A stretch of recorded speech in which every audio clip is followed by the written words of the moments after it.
All around us, a battle is raging, a battle for control of the planet.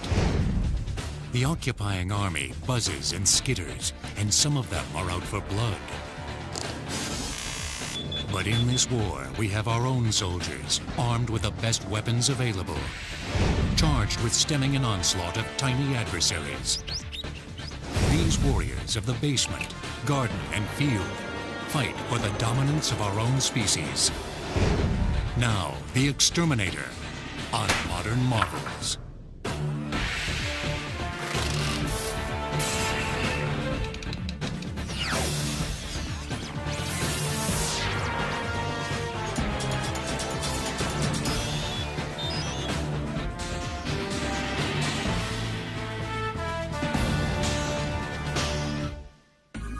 They're hiding in your home, under your bed, in your kitchen. They're everywhere. A female rat can drop a litter today and be pregnant again day after tomorrow. Cockroaches are nasty. Cockroaches carry diseases. They're dirty. Whenever there is a sanitation issue, you will always find cockroaches. Since man first met pest, exterminators have been fighting a rogues gallery of nefarious nuisances. Though techniques improve as history unfolds, the aim has remained unchanged: to control a menace, stifle the aggressors, and at times, kill or be killed. Consider the mosquito. Point of contact, the skin. Known dangers: yellow fever, malaria, and West Nile virus. The mosquito is well engineered to sneak up on its prey and administer a stealthy bite. The male mosquito only feeds on plant juices and doesn't feed that much. The female needs a blood meal because she needs the protein to lay eggs. When they bite, they inject a local anesthetic and an anticoagulant. So you don't feel them biting, and it causes the blood to flow. Most species ingest a full blood meal in less than a minute and can consume up to twice their body weight in blood. That's about 14 ten-thousandths of an ounce. Mosquitoes have been a pervasive and persistent pest. In Florida, the Lee County Mosquito Control Board is cracking down on the winged menace from the air. We have about 1,000 square miles, several 100,000 acres of salt marsh areas, and predominantly those mosquitoes, when they emerge from the salt marsh, they can fly easily 10 to 15 miles. Florida is host to 77 species of these biting bloodsuckers. In the territory covered by these airborne exterminators, there may well be mosquitoes that are carriers or vectors of deadly microbes. These microbes can cause blood diseases like yellow fever that result in kidney and liver failure. Malaria is caused by a deadly parasite that travels from the mosquito's mouthparts into the victim's bloodstream and can lead to kidney failure, seizures, and eventually death. Improved medication and sanitation measures have minimized the double threat of malaria and yellow fever in the U.S. But another mosquito-borne disease is advancing across America. It's called West Nile virus, a potentially fatal brain inflammation. People with weakened immune systems or other health problems have perished after a visit from the tiny angel of death. It is carried by mosquitoes that are found in urban areas, those that breed in urban-type situations. Even a backyard bird bath or roadside puddle will provide harborage, as it's called by exterminators, in which mosquitoes may breed. But in Florida, with its many marshes, mosquito breeding areas are legion. A helicopter comes in handy for mosquito inspectors on the move. We'll be going out today to do inspections in the helicopter looking for larvae that are developing in the field. If we do find a sufficient amount of larvae, they're going to be treated, and that's called larviciding. We'll go out with an assigned pilot and we'll land at various locations, between 20 to 30 landings, to pinpoint the breeding areas.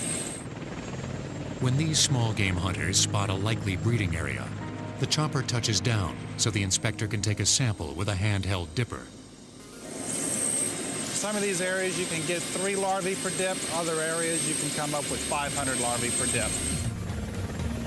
After the inspector confirms that a significant number of mosquitoes are present, a Bell Jet Ranger helicopter fitted with a spray rig will target the area with the proper larvicides, killing the mosquitoes when they are in an immature form, before they can put the bite on humans.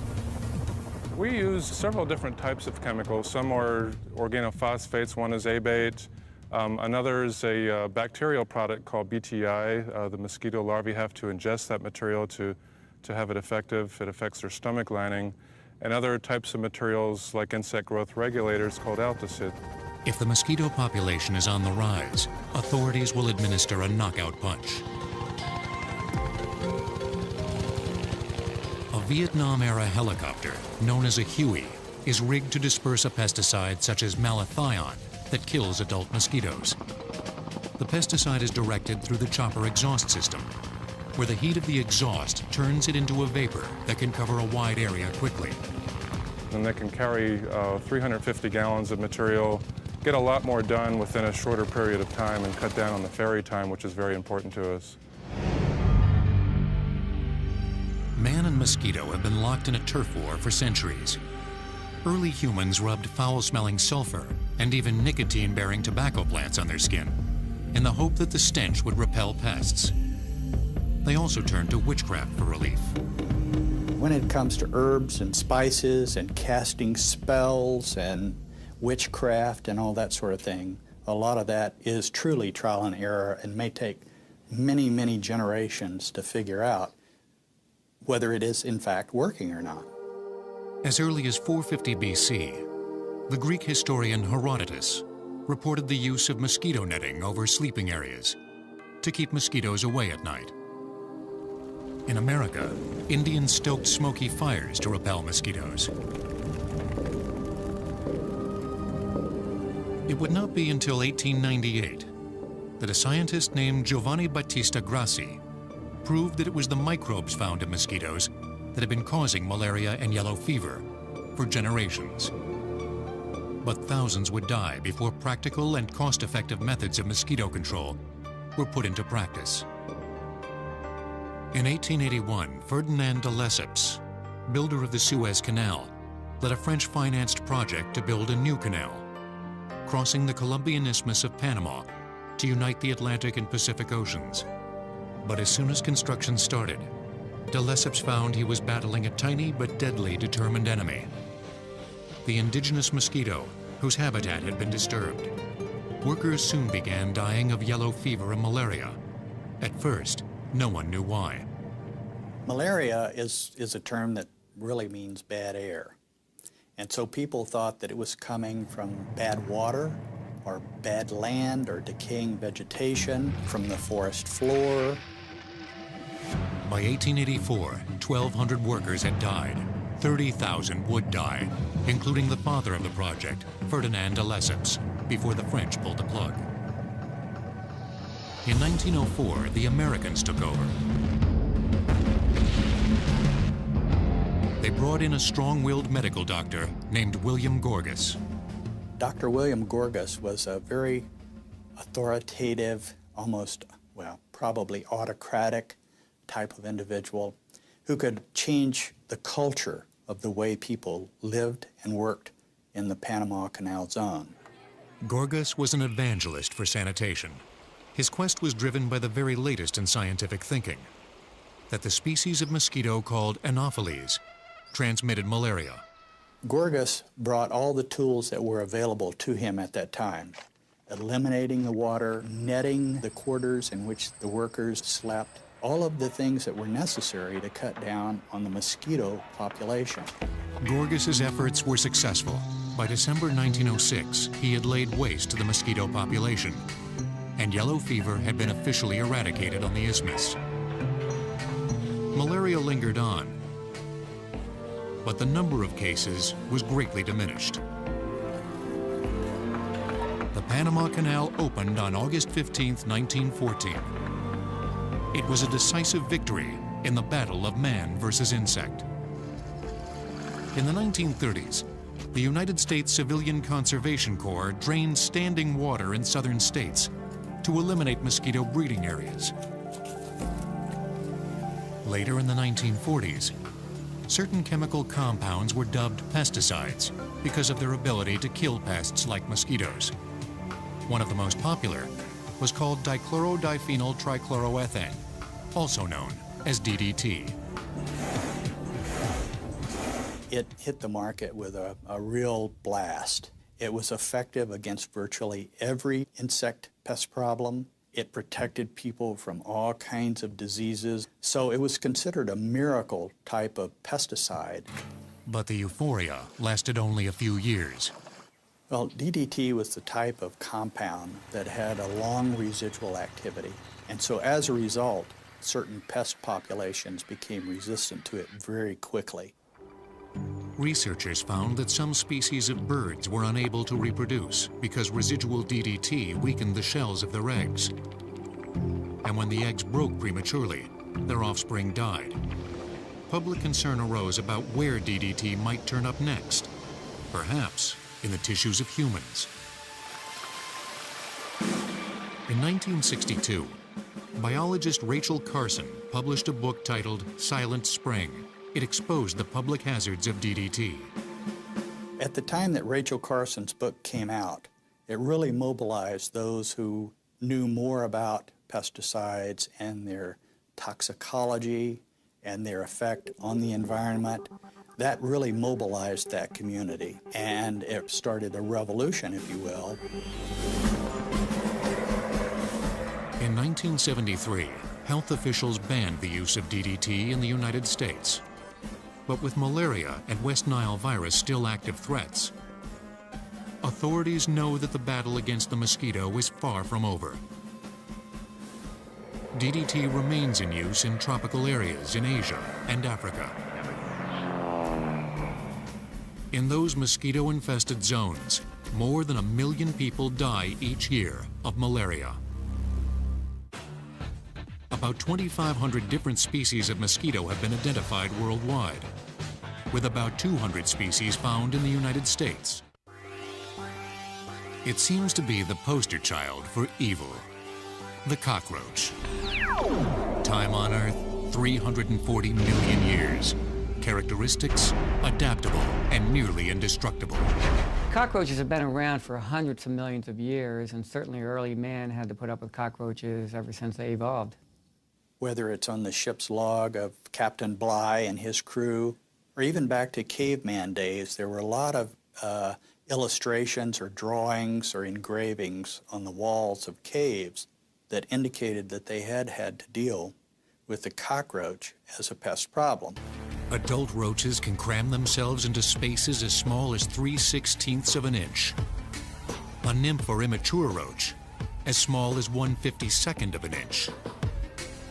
On the cockroach menu, everything is the special of the day. Their gastronomic delights include garbage, used diapers, and even each other. Cannibalism occurs often when weaker roaches are picked off by stronger, or when two roaches are getting romantic and a third decides they would make a good snack. They cause problems for humans as well by defecating in the places where we store food. And their feces and cast-off body parts have aggravated respiratory disease in children. You do see people reacting to cockroaches and to the feces associated with cockroaches, but when it comes to asthma and when it comes to allergies, yes, cockroaches are definitely a problem. Because of its warm climate and densely populated housing developments, Los Angeles has the dubious distinction of having more cockroaches than any other city in America. Exterminator Frederick Lee Reese has been battling cockroaches for 21 years. You could say it's the hunter's mentality. You're looking, you're seeking, you're trying to find the enemy, you might say, and destroy him. A common battlefield in this conflict can be a restaurant, where food, moisture, and abundant cracks and crevices make for a cockroach paradise. Working at night when the business is closed, these pesticide ninjas are about to turn a kitchen into a killing field. The first step is a top-to-bottom inspection. Well, in a visual inspection here, what I want to do is just actually find evidence. I want to find the actual roach itself. So I'm going to look at all my cracks and crevices, and a stove in particular. They love to stay in here. They can withstand a lot of heat. This is a refrigerator. And this is the molding. And you can see the egg case right there, and then you can see the live roaches. The treatment consists of spraying a class of insecticides called pyrethrins into spaces in the walls. This will flush out the roaches. To distribute the pesticide into the wall, Reese's partner, Jeffrey Campbell, drills a series of holes. Compressed air from a portable sprayer forces the poison into the roaches' hiding places, bringing them out into the open. They do make a struggle. They'll come out, they'll turn in circles, move a little bit, and just turn upside down and die, depending on the resistance factor.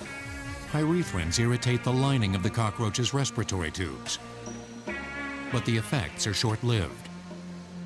That's why exterminators apply another, more commonplace substance, boric acid, to make the area even more inhospitable to the roaches. The boric acid, it's stomach poison, and it gets on their exoskeleton. It will actually dehydrate them. It breaks through their exoskeleton, and if they do ingest it, it is a stomach poison. It kills them too.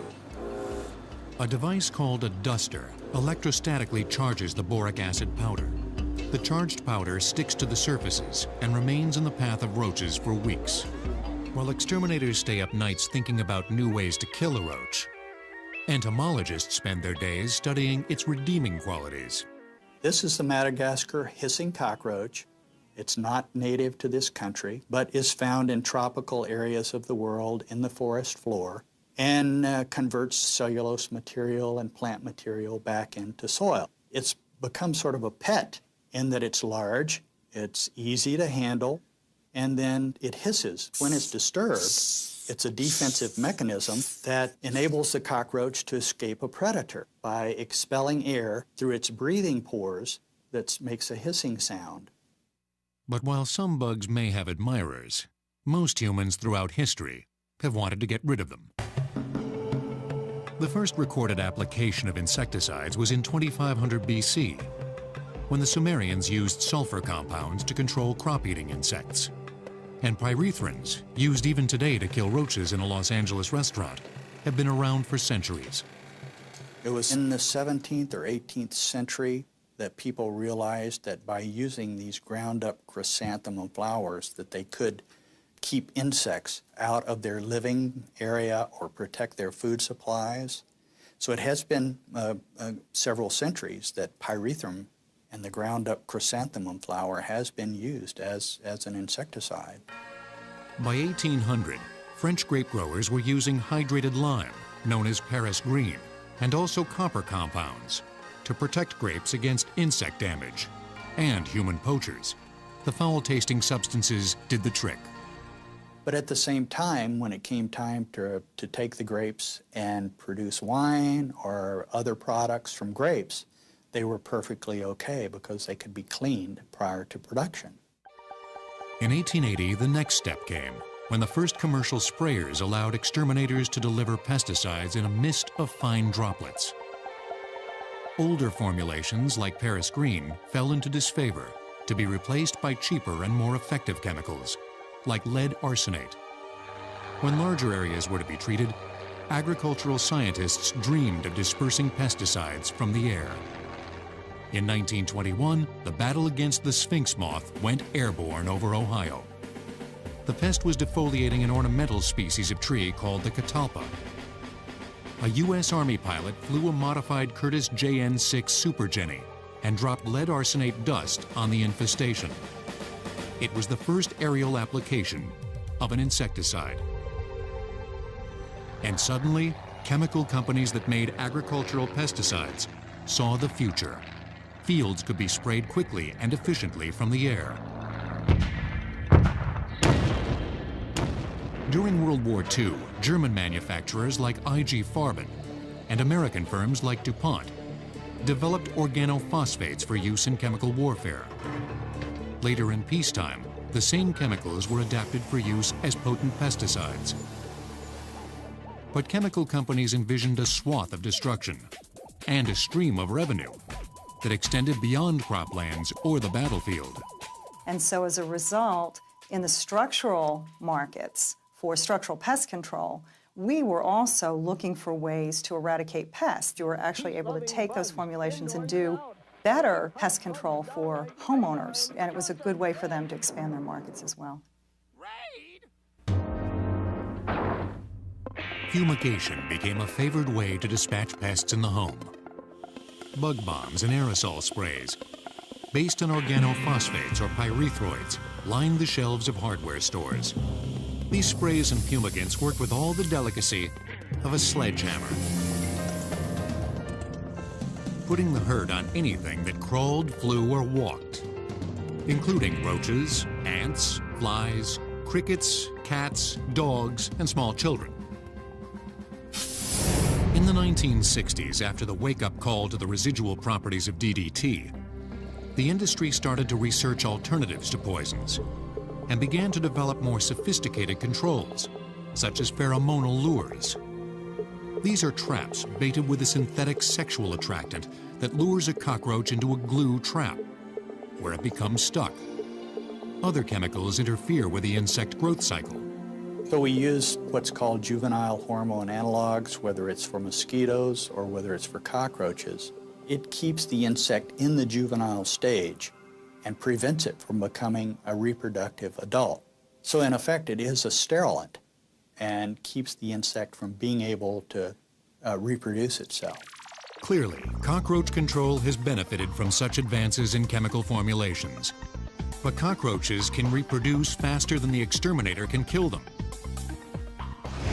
Theoretically, in a year's time, a single mating pair of cockroaches can multiply to a population of 350,000. Each year, the pest control industry in America averages more than $5 billion in sales. Enter the rat, carrier of the Black Plague, aka the Devil's Lapdog. Rats can chew through glass, metal, and concrete, and can fit inside a pipe as small as half an inch. Rats destroy an estimated 20% of the world's food crop before it ever gets to market. In some areas, you would never think to find them. For instance, in Arizona, there was just an issue where there was a town of homes that were over $500,000, and they had a massive infestation of roof rats. Another haven for rats is New York City. The wily rodents infest buildings near subways and parks, where they seek food and easy access to escape tunnels. James Gibson is an assistant commissioner for the New York Department of Health. He oversees a $13 million budget allocated to exterminating rodents in problem properties and responding to citizen complaints. We get letters from elected officials, we get letters from members of the public, we get phone calls from the public directly to our offices. We handle all of those complaints. He's on his way to meet a team of battle-hardened soldiers in the city's war against rodents. Yeah, nice seeing you too. He supervises a total of 35 inspectors and 30 exterminators. On a good day, they kill hundreds of rats, and they know what they're up against. Oh, picture the size of a cat. Size of a cat, and sometimes the fattest cat that you could see. That's the size of a rat can be. Gibson's inspectors brief him on the condition of the infested building. They take note of nearby food sources, such as garbage in and near the building, and are aware of the rats' favorite escape routes.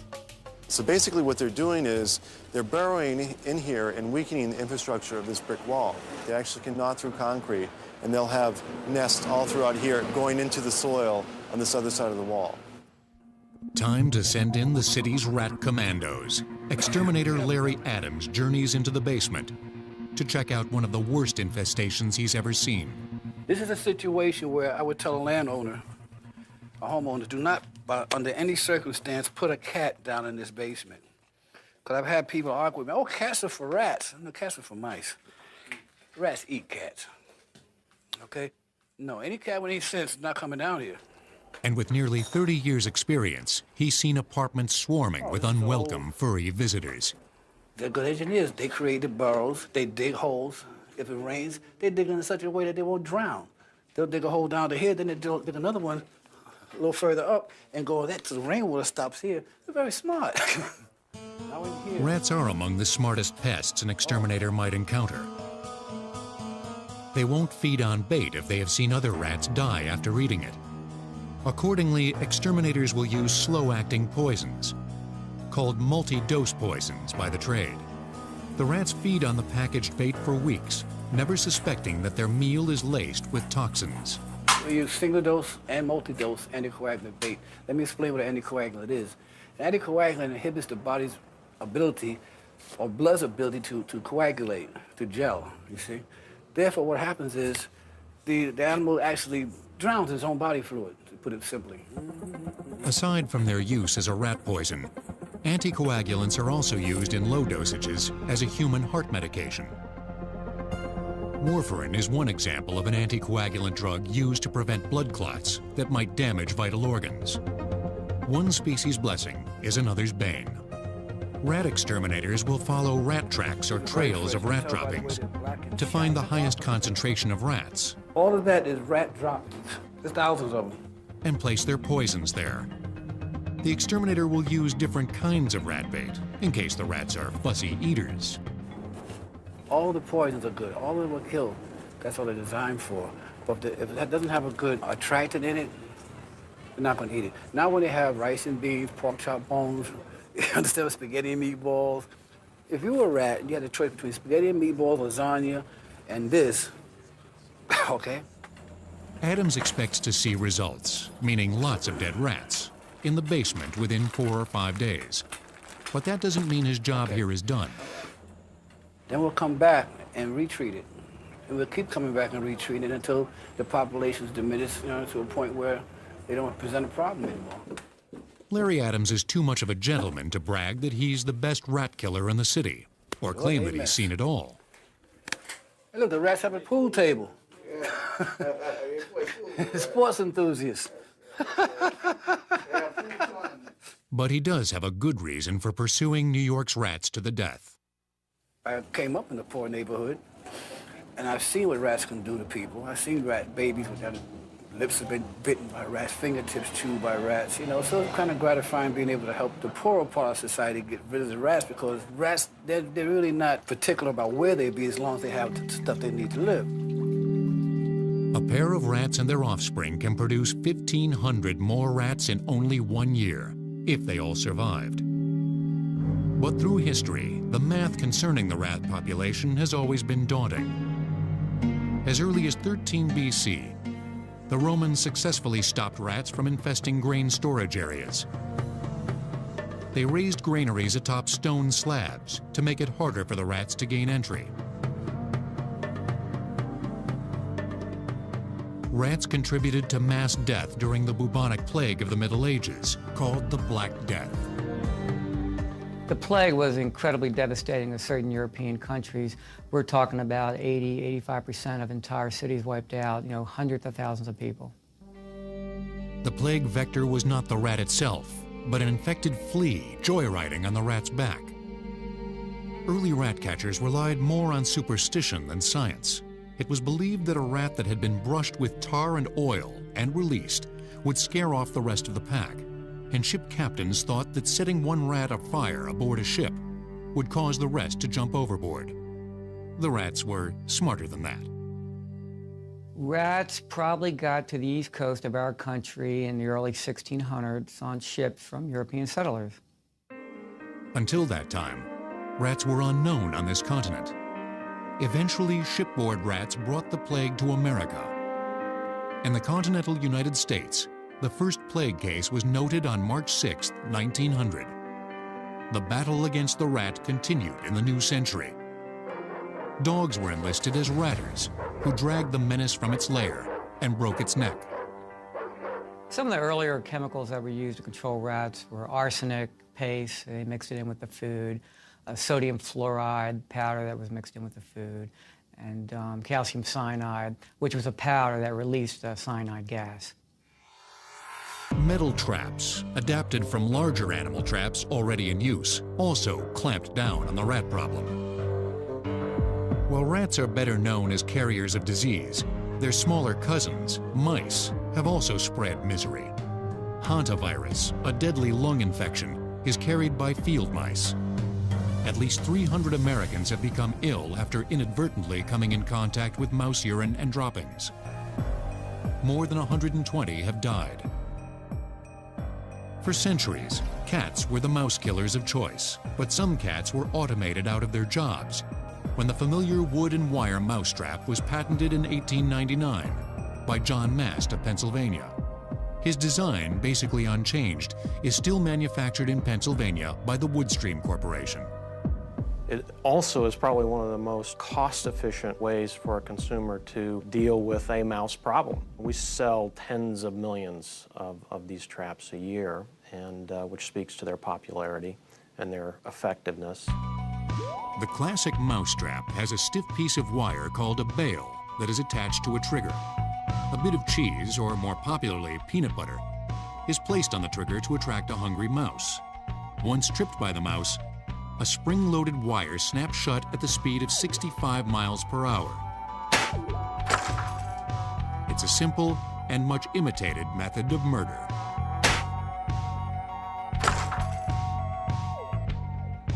Today, manufacturers are marketing mousetraps that can be set with one hand. Traps that tastefully hide the catch inside a cardboard box.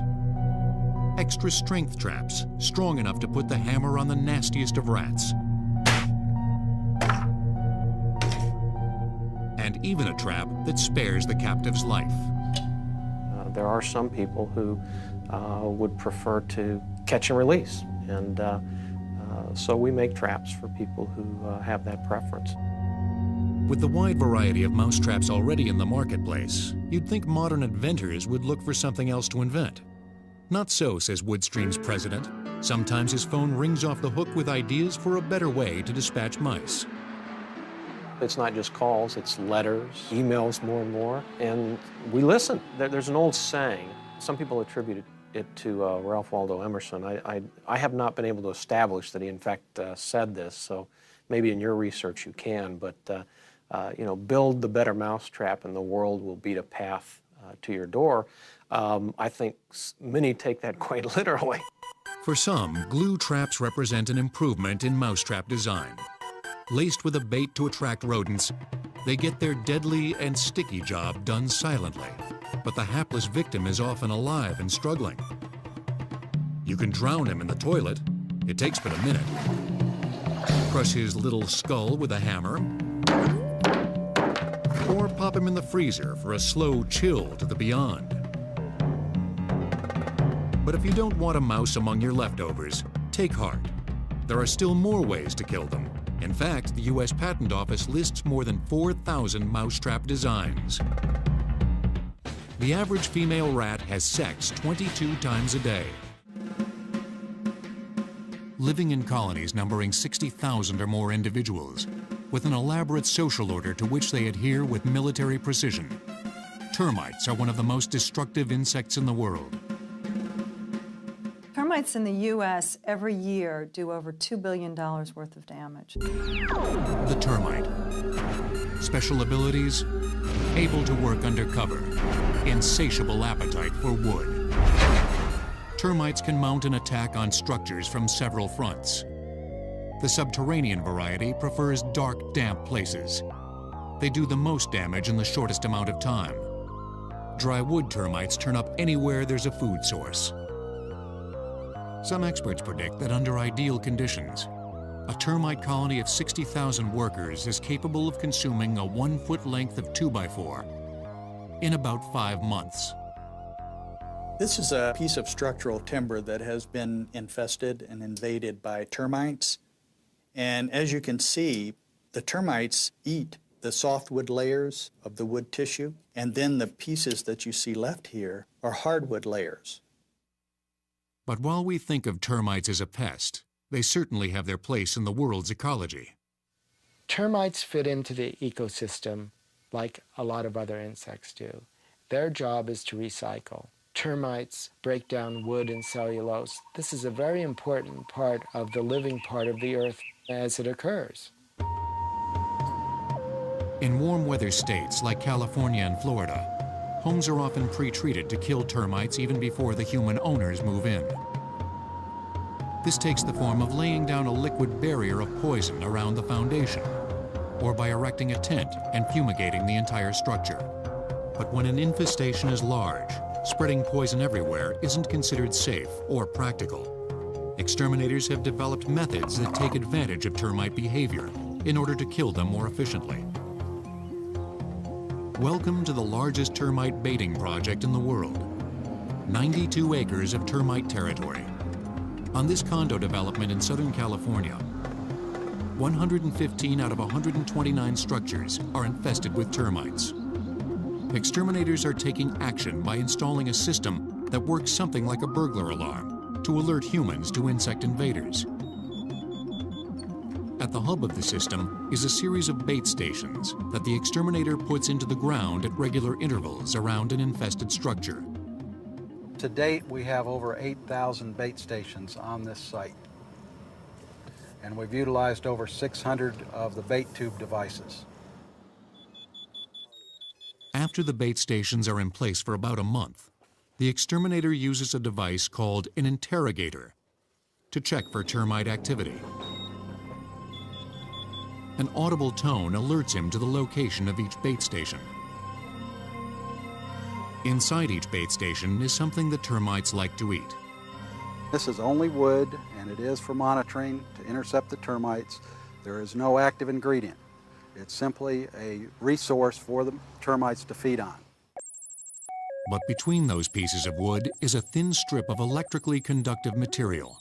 When the termites chew the wood, they break an electrical circuit, setting off an alarm. That signals the exterminator to check the bait station for activity. Pretty good sized colony of termites here. Then the exterminator replaces the wood with a termite bait that contains an insect growth regulator.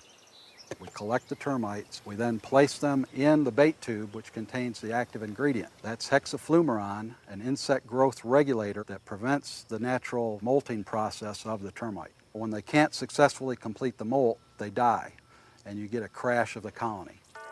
The termites in the tube take the bait laced with insect growth regulator back to the colony and pass it on to their cellulose-chewing comrades. Within 30 to 60 days, the entire colony is wiped out. Using data gathered from each bait station and downloaded onto a computer, the system continually tracks activity. If the termites were to come back, the exterminator simply rebaits. For drywood termite jobs, there are alternatives. We're using clean, hot air. We're not using poisonous gases, and that's the benefit. And people nowadays are looking for alternative methods. The temperature has to be raised up to 130 degrees for more than 22 minutes. And once that's accomplished, then the termites are dead. Propane tanks fitted with blowers send hot air through ducting right to where the termites are, even up in an attic. Make no mistake, 130 degrees is hot, even for the exterminators on the job. Pretty dry. You got a lot of water, and just got to keep yourself from being dehydrated. A system of thermocouple sensors which remotely monitor the heat output of the propane tanks keep the job tolerable for the homeowner, but intolerable for the termite. Another effective spot treatment involves cranking up the voltage with an electro gun capable of zapping 90,000 volts of electricity through the wall and into the termites. This is called the bazooka, one of two extensions to the electro gun that we have. We're gonna zap this piece of wood right here. It's a wooden member, a door jamb. What we do is scan for the termites. Since they're made mostly of water and it's a better conductor than wood, if they're inside the wood, it's gonna go straight to them and take them out. For the unfortunate termites in the path of the electro gun, it's a shocking death. While these alternative methods of extermination result in more precise kills and lower body counts than the traditional methods, such as fumigation, there is no love lost between the hunter and the hunted.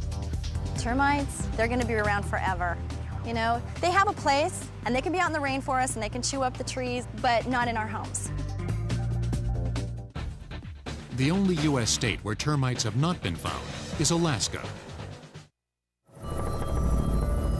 Whether fought up in the clear blue sky or down in dank subterranean layers, the battle against insects, rodents, and other nuisances has pressed the so-called dominant life form on Earth to constantly up the ante, betting that advances in technology will help us stamp out pests.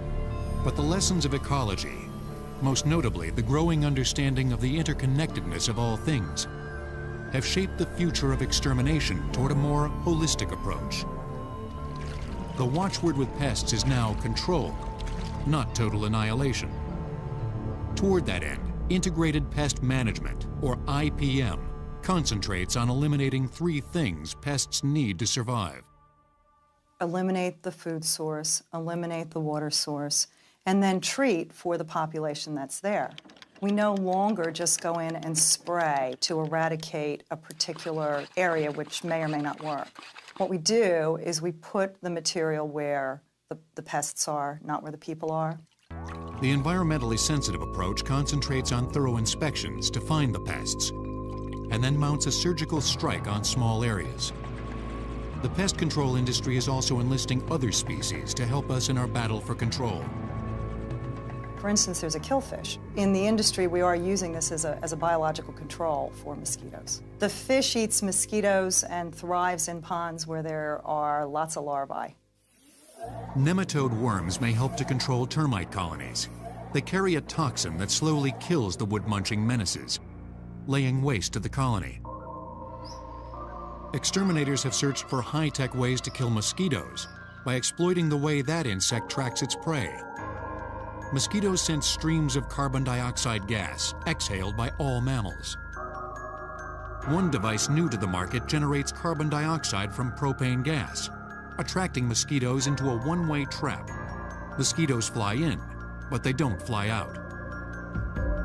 And the mosquito is under fire from gadgets, like the insector, that lure the tiny buzzing beasts to their demise. But these killing machines are indiscriminate. Entomologists see that as a drawback. For people who have bug zappers and put them out in their backyard, they have to remember that those things not only kill bad bugs, but they kill good bugs as well. Century by century, the war continues against the mosquito, the rat, the termite, the cockroach, and all their creepy, crawly brethren. We can win this war. We're going to need the participation of the residents, of businesses, of government agencies. Everyone needs to cooperate in this effort in order for us to win. Or else the rats will win.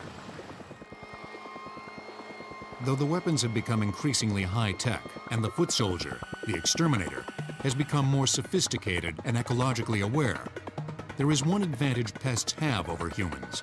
They outnumber us by about 16 billion to 1. At any time, there are about 10 quintillion insects alive.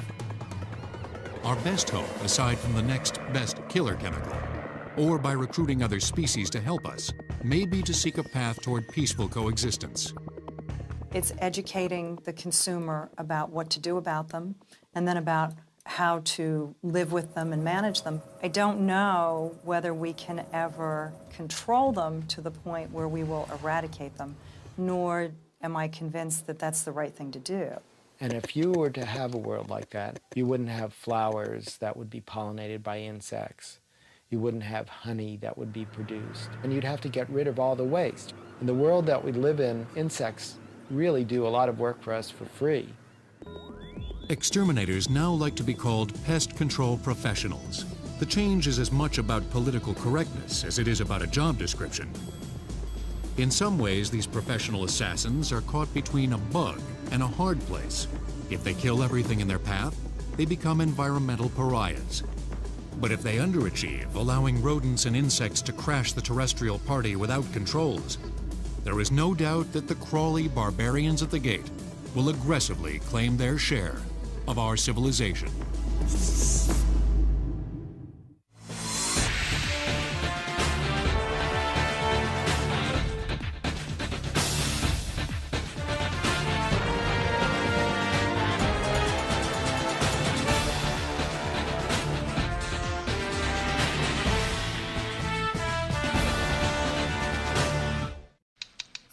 All around us, a battle is raging, a battle for control of the planet. The occupying army buzzes and skitters, and some of them are out for blood. But in this war, we have our own soldiers, armed with the best weapons available, charged with stemming an onslaught of tiny adversaries. These warriors of the basement, garden, and field fight for the dominance of our own species. Now, the Exterminator, on Modern Marvels.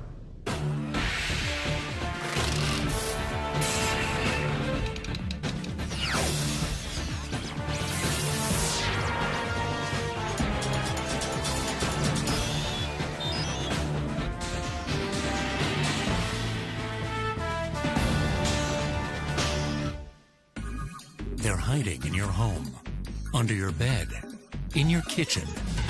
They're everywhere.